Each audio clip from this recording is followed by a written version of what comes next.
If you find this recording, run. Don't stop. Don't turn around. Just run. Because I touched something I shouldn't have. And now it's following me. It began on a cold night. The moon was full and Hollow Manor stood tall like it had been waiting for me. I thought I was there to study rare roses for my research. That's all. Just flowers. But the garden I found, it didn't grow with sunlight. It grew with blood. He was waiting at the gate. Lord Ashcroft. A tall man with a gentle smile.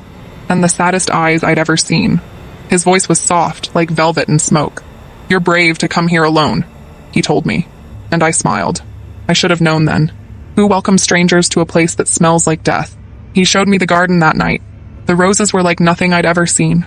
Long black stems, petals as red as wine, glowing under the moonlight. I reached out and felt warmth. Then blood dripped from my fingertip. Not from a thorn, just a rose that bled. He smiled and said, "They only take what they need." But I couldn't stop asking myself, what exactly do they need? Days passed. He was kind, funny. He played piano in the evenings, told me stories by candlelight. I started to trust him, maybe even love him. But the longer I stayed, the louder the garden became. At night I heard whispers from the soil, crying, screaming, pleading. And the shadows, they moved. They watched me from behind the glass. Why didn't I leave? Why didn't I run the moment I saw petals twitch when I walked past? One night I followed the sound of water. It led me to the greenhouse. Inside there was a stone basin in the center, full of dark red liquid. And beside it, bones. Animal, maybe. But some were small. Too small. Then I heard him behind me.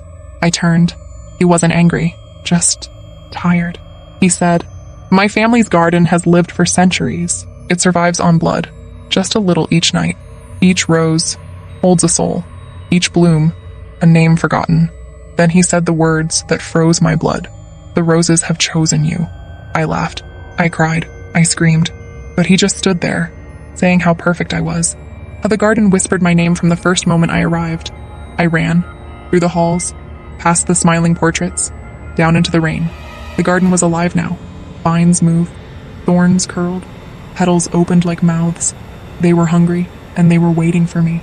I looked back. He stood at the greenhouse door, not angry, not chasing, just broken.